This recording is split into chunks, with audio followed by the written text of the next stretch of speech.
Jeff Schluter. He is a workforce development and human services professional with extensive decades-long experience in behavioral intervention, vocational rehabilitation, crisis intervention, and helping people overcome barriers to employment as a job developer. His work has given him an up-close view of how trauma, family dynamics, and false narratives can shape a life at school, work, and social activities.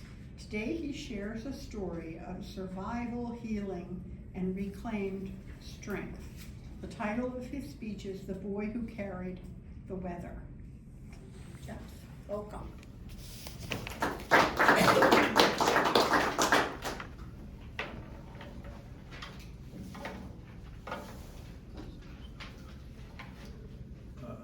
Welcome back, any guests that have showed back up. I appreciate that. Welcome.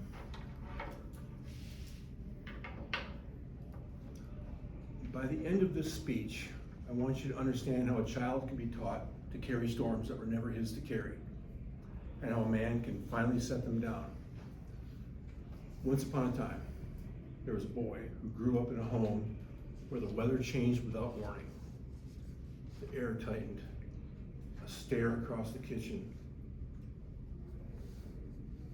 a tone from the hallway, slam cabinet, footsteps down the stairs. He learned to read all of it. Not because he was wise, but because he had to, for his emotional survival. The boy learned the emotional weather of the family. He unknowingly earned a double master's in emotional meteorology and truth engineering. He went on to earn his PhD in relational diplomacy. He learned when to speak, when to disappear, when to wear a mask.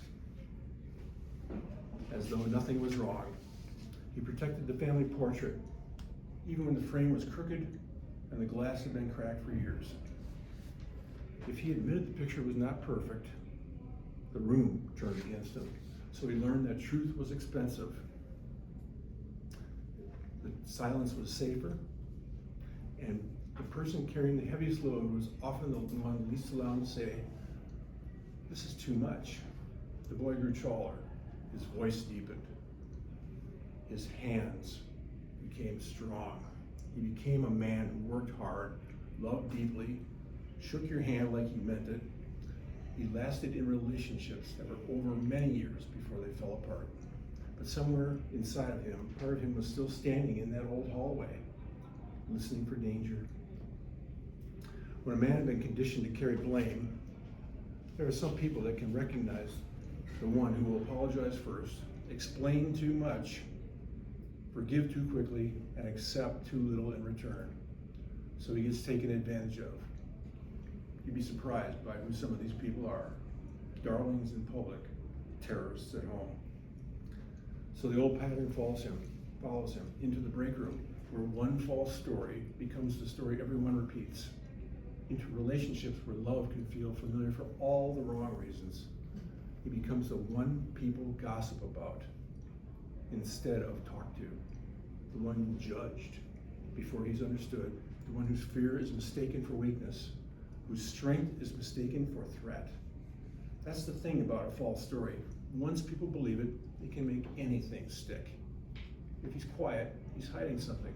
You're acting suspicious. If he explains, he's defensive. You don't have to be so defensive, sheesh. If he tells the truth, he's accused of disturbing the peace. That's not what happened. You always muck things up.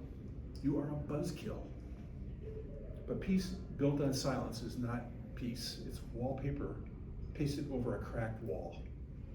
It may look fine from across the room, but the house still knows.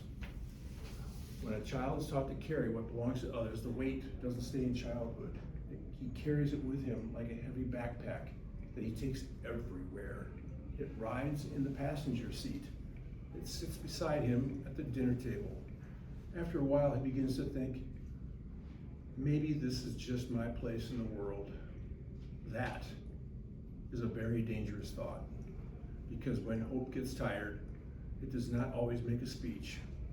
Sometimes it quietly slips out of the room and dials the 988 crisis line. But thank God he doesn't let this man's story end there. There comes a day when he nudges the man and he begins to wake up, not like thunder, more like morning, a little light at the window, a quiet voice saying, wait a minute, that bird wasn't mine. The healing begins there, not with revenge, rage, or a courtroom in his soul. The healing begins when the truth is finally allowed to breathe. He says, my fear had a history. My silence had a reason. The story that was told about me was not the real story. I was only a child. I was only a child. I was only a child.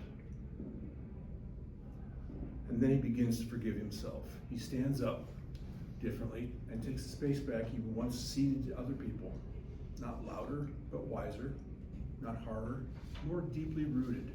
Like an intrepid old oak tree after a brutal winter, he learns that storms may strip the leaves, but they do not decide whether the roots are alive. He learns boundaries. He learns that forgiveness does not mean handing someone the same weapon twice. He learns that loving others does not require abandoning himself or his future. And slowly he becomes the man that child needed. He's become his own parent.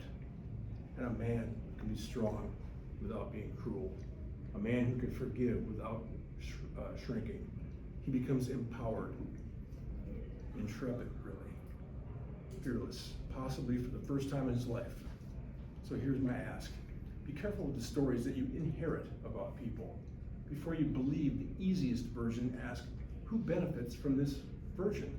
Because the person carrying that weight is probably not the person who created it. He was simply trained to hold it. A child can be taught to carry storms. A man can spend years walking beneath the rain clouds he did not create. But he can heal. He can tell the truth without hatred.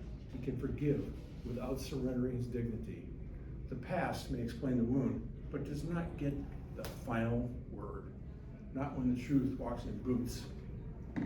Not when courage stands tall. Not when mercy throws the windows open. And grace is allowed to breeze inside. And then the man finally understands he was never the storm. He was the boy who survived it. And now, at long last, he's learning to walk in clear weather into the sunshine of his life. To God, all praise and glory.